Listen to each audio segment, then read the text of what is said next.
Praise the Lord. இந்த March மாதத்தில் 20ஆம் தேதி ஆகிய இந்த வெள்ளிக்கிழமையின் காலை வேளையில் தேவ சமூகத்தில் வந்திருக்கிற ஒவ்வொருவரையும் கர்த்தர் தாமே ஆசீர்வதிப்பாராக. இந்த நாளிலும் நம்ம தியானிக்கிற தேவனுடைய வார்த்தை நம்முடைய பரிசுத்த வேதாகமத்தில் யோபுவின் புஸ்தகம் 1ஆம் அதிகாரம் 22வது வசனம். ஜோப் சாப்டர் 1 verse 22.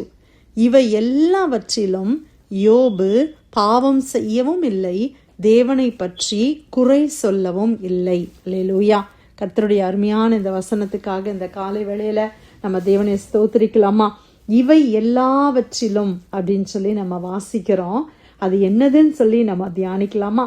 13ஆம் வசனத்துக்கு நேராக நம்ம போகும்போது, பின்பு ஒரு நாள் யோபுவினுடைய குமாரரும் அவன் குமாரத்திகளும் தங்கள் மூத்த சகோதரன் வீட்டிலே புசித்து திராட்சை ரசம் குடிக்கிற போது ஒரு ஆள் அவனிடத்தில் வந்து, எருதுகள் உழுகிற போது கழுதைகள் அவைகளின் மேல் அவைகளின் பக்கத்திலே மேய்ந்து கொண்டிருக்கையில் சபேயர் அவைகள் மேல் விழுந்து அவைகளை சாய்த்து கொண்டு போனார்கள். வேலையாட்களையும் பட்டய கருக்கினால் வெட்டி போட்டார்கள். நான் ஒருவன் மாத்திரம் தப்பி அதை உமக்கு அறிவிக்கும்படி வந்தேன் என்றான்.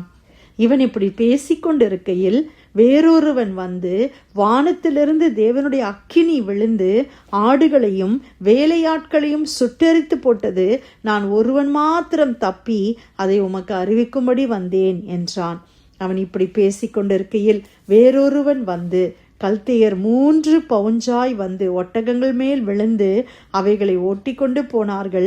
வேலையாட்களையும் பட்டய கருக்கினால் வெட்டி போட்டார்கள். நான் ஒருவன் மாத்திரம் தப்பி அதை உமக்கு அறிவிக்கும்படி வந்தேன் என்றான். இவன் இப்படி பேசிக்கொண்டிருக்கையில் வேறொருவன் வந்து, உம்முடைய குமாரரும் உம்முடைய குமாரத்திகளும் தங்கள் மூத்த சகோதரன் வீட்டிலே புசித்து திராட்சரசம் குடிக்கிற போது வனாந்திர வழியாய் பெருங்காற்று வந்து அந்த வீட்டில் 4 மூலையிலும் அடிக்க அது பிள்ளைகளின் மேல் விழுந்ததினால் அவர்கள் இறந்து போனார்கள். நான் ஒருவன் மாத்திரம் தப்பி அதை உமக்கு அறிவிக்கும்படி வந்தேன் என்றான். அப்பொழுது யோபு எழுந்திருந்து தன் சால்வையை கிழித்து தன் தலையை சிரைத்து தரையிலே விழுந்து பணிந்து, நிர்வாணியாய் என் தாயின் கற்பத்திலிருந்து வந்தேன், நிர்வாணியாய் அவ்விடத்திற்கு திரும்புவேன். கர்த்தர் கொடுத்தார், கர்த்தர் எடுத்தார், கர்த்தருடைய நாமத்துக்கு ஸ்தோத்திரம் என்றான்.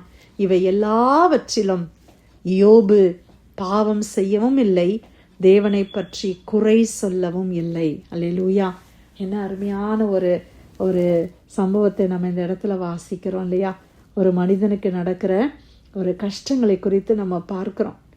அவனுக்கு இருந்த எல்லாம் ஒரே நேரத்தில் 1 by 1 ஒரு துர்ச்செய்தி, அதுக்கப்புறமா அடுத்த துர்ச்செய்தி என்று சொல்லி கண்டினியூஸாக அவனுக்கு துர்ச்செய்திகள் வந்து கொண்டே இருக்கிறத நம்ம பார்க்குறோம். அவனுடைய கழுதைகள், அவனுடைய எருதுகள், அவனுடைய ஒட்டகங்கள், அவனுடைய வேலையாட்கள் எல்லாரும் ஒரே நாளிலே விழுந்து போனார்கள். அது மாத்திரமல்ல, 10 பிள்ளைங்க, குமாரர் குமாரத்திகள் எல்லாரும் ஒரே நாளில் இறந்து போனார்கள் என்ற நியூஸ் அவருக்கு வருது பிரியமானவர்களே.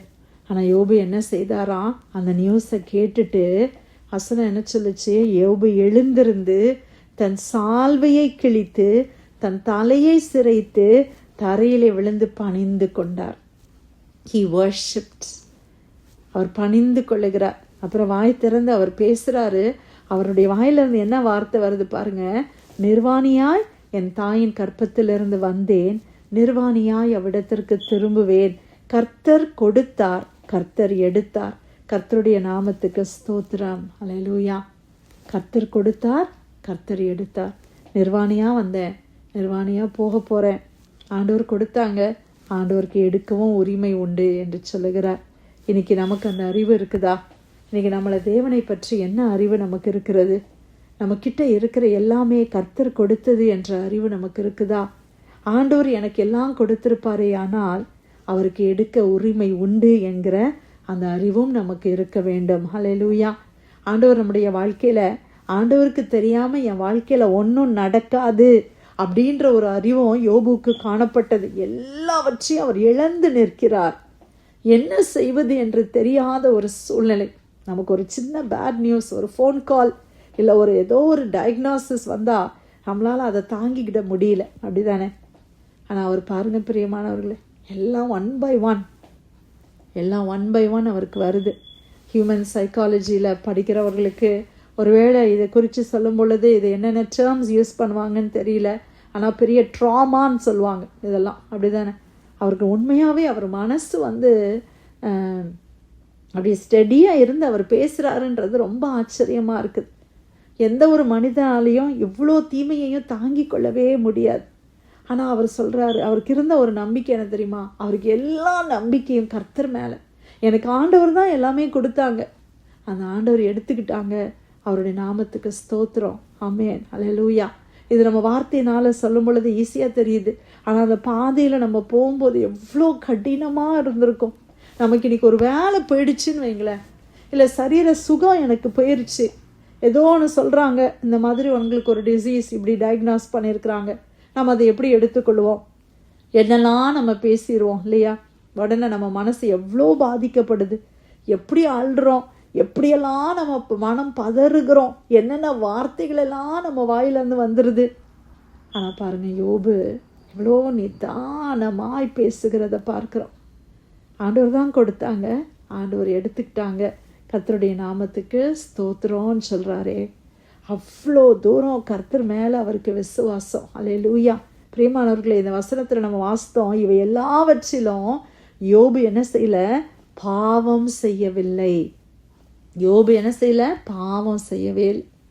பாவம் செய்யவும் இல்லை, தேவனை பற்றி குறை சொல்லவும் இல்லை. கர்த்தரை பற்றி குறை சொல்லலை. சின்ன காரியத்துக்கு கூட நம்ம எவ்வளோ குறை பேசிடுறோம், ஆண்டவரையே குறை பேசுகிறோம் இல்லையா? யோபு அவ்வளோ சூழ்நிலையிலையும் அவர் என்ன செய்யலையா? தேவனை பற்றி குறை சொல்லவே இல்லை. ஆமென், அல்லேலூயா. யோபுக்கு ஒரு தைரியம் இருந்துச்சு. என்ன தைரியம் தெரியுமா? கர்த்தர் எனக்கு எல்லாம் கொடுத்தது கர்த்தர் தான். எருதுகளாக இருக்கட்டும், அது ஒட்டகமாக இருக்கட்டும், இன்றைக்குள்ள லாங்குவேஜில் பேசணுன்னா இன்றைக்கி நமக்கு இருக்கிற பணமாக இருக்கட்டும், கோல்டாக இருக்கட்டும், வீடாக இருக்கட்டும், வசதிகளாக இருக்கட்டும், எனக்கு இருக்கிற நல்ல அக்கம்ப்ளிஷ்மெண்ட்ஸ், இல்லை நல்ல ரெப்புடேஷன், நிறைய நல்ல பேர் புகழோடு நம்ம இருக்கிறோம், இது எல்லாம் கர்த்தர் எனக்கு கொடுத்தார் என்கிற அந்த ஒரு நம்பிக்கை, அந்த ஒரு உண்மை நமக்கு தெரியுமானால், கொடுத்த தேவனுக்கு எடுக்கவும் உரிமை இருக்குது அப்படின்ற ஒரு அறிவு மட்டும் நமக்கு இருந்துச்சுன்னா, இன்னொரு அறிவு நமக்கு இருக்கும். என்ன தெரியுமா? அந்த கொடுத்து எடுத்தாரே, அவர் திரும்பவும் கொடுக்க அவருக்கு வல்லமை உண்டுன்ற அறிவும் நமக்கு இருக்கும். அல்லேலூயா, ஆமென். அவர் தேவனால் கொடுக்க முடியுது, எடுக்க முடியுதுன்னா அவர் மறுபடியும் கொடுக்க முடியாதா? யோசித்து பாருங்க. நிச்சயமாக கொடுப்பார். அப்போ யோபுக்கு அந்த நம்பிக்கை இருந்திருக்கும்னு நான் விசுவாசிக்கிறேன். அதைத்தான் இதை முதல் அதிகாரம் இப்படி இருக்குது, ஆனால் 42வது அதிகாரம் அடிக்கடி நம்ம தியானிச்சிருக்கிறோம். இரட்டத்தனையாய் பெற்றுக்கொண்டார். ஆண்டவர் 2 மடங்கு ஆசீர்வதிச்சு கொடுத்தாங்க. பிரியமானவர்கள், நம்ம வாழ்க்கையில் எல்லாம் தேவன் கொடுத்தது எத்தனை பேர் நம்ம விசுவாசிக்கிறோம்? குடும்பம், உறவு, ஃப்ரெண்ட்ஸு, நமக்கு இருக்கிற வேலை, நமக்கு இருக்கிற அந்தஸ்து, நமக்கு இருக்கிற வீடு, வாசல், வசதிகள், சொத்து, நிலம், எல்லாமே கர்த்தர் கொடுத்தது. அந்த கொடுத்த கர்த்தர் அவர் ஒருவேளை எதற்கு என்றோ தெரியவில்லை, ஒருவேளை அவர் எடுப்பாரே, ஆனால் எனக்கு ஒன்று தெரியும், என் தேவன் எதையுமே தீமைக்காய் செய்ய மாட்டார். என் தேவன் எதையுமே எனக்கு துரோகம் செய்யும்படி செய்யவே மாட்டார். ஆண்டவர் எதை செய்தாலும் அது ஒரு நன்மை இருக்கும். ஹல்லேலூயா. ஆண்டவர் என்ன செய்தாலும் ஒரு நன்மை இருக்கும். ஒருவேளை எதையாவது இழந்து இந்த ப்ரேயரில் இந்த வசனத்தை நீங்கள் கேட்குறீங்களா? ஒரு நிச்சயம் உங்களுக்கு உண்டாகட்டும். என்ன தெரியுமா? கொடுத்தவர் எடுக்கிறதுக்கு அவருக்கு உரிமை உண்டு. அதை 2 மடங்காக திரும்பி கொடுக்கவும் என் தேவனுக்கு முடியும். ஹல்லேலூயா. அந்த வல்லமையும் அவருக்கு உண்டு. ஒருவேளை எதையோ இழந்து தவிக்கிறீங்களா? ஆண்டவரால் 2 மடங்கு அதை ஆசீர்வதித்து கொடுக்க முடியும். பிரியமானவர்களை, இன்னும் பெட்டராக கொடுக்க முடியும். ஒரு வேலை இல்லாமல், ஒருவேளை எனக்கு வேலை இருந்துச்சு, எனக்கு வேலை போயிடுச்சு அப்படின்னு யோசிக்கிறோமா? அதை ஒருவேளை தேவன் எடுத்திருப்பாரே, ஆனால் அதை உங்களுக்கு இன்னும் 2 மடங்கு பிளஸ் பண்ணி இன்னும் பெட்டராக ஆண்டவரால் கொடுக்க முடியும்னு சொல்லி நம்ம விசுவாசிக்கலாமா? அப்போ இந்த நேரத்தில் நம்ம என்ன செய்கிறோம்? ஆண்டவரை ஸ்தோத்தரிக்கிறோம். ஆண்டவரே, நீங்கள் கொடுத்தீங்க, நீங்கள் எடுத்துக்கிட்டீங்க, ஆனால் உங்களால் திருப்ப கொடுக்கவும் முடியும் ஆண்டவரே. எப்படியோ லார்ட், என்ன சுச்சுவேஷன்ஸில் நான் போனாலும் நான் உங்களை ஸ்தோத்தரிப்பேன், நான் உங்களை பணிந்து கொள்வேன் அப்பா. நான் உங்களையே தான்ப்பா சார்ந்து இருப்பேன். நான் எங்கேயும் நான் டிஸ்ட்ராக்ட் ஆக மாட்டேன். என் கண்கள் உங்கள் மேலே தான்ப்பா பதிந்திருக்குது. யோபு பாவம் செய்யலை, தேவனை குறை சொல்லலை. அல்லேலூயா. நாம் ஒரு நாளும் பாவம் செய்யாதபடி, எந்த சூழ்நிலையும் தேவனை குறை சொல்லி விடாதபடி இருக்க கர்த்தர் நமக்கு கிருபை செய்வாராக. இன்னைக்கு ஆண்டவர் அருமையாய் பேசின வசனத்துக்காய் கர்த்தரை ஸ்தோத்திரிக்கலாமா? யோபு 1ஆம் அதிகாரம் 22வது வசனம். இவை எல்லாவற்றிலும் யோபு பாவம் செய்யவும் இல்லை, தேவனை பற்றி குறை சொல்லவும் இல்லை. கர்த்தர் கொடுத்த நல்ல வார்த்தைக்காய் நன்றி செலுத்தி இந்த பிரேயர்ல எல்லாம் வந்திருக்கிற யாராவது நம்ம ஜெபிக்கலாமா?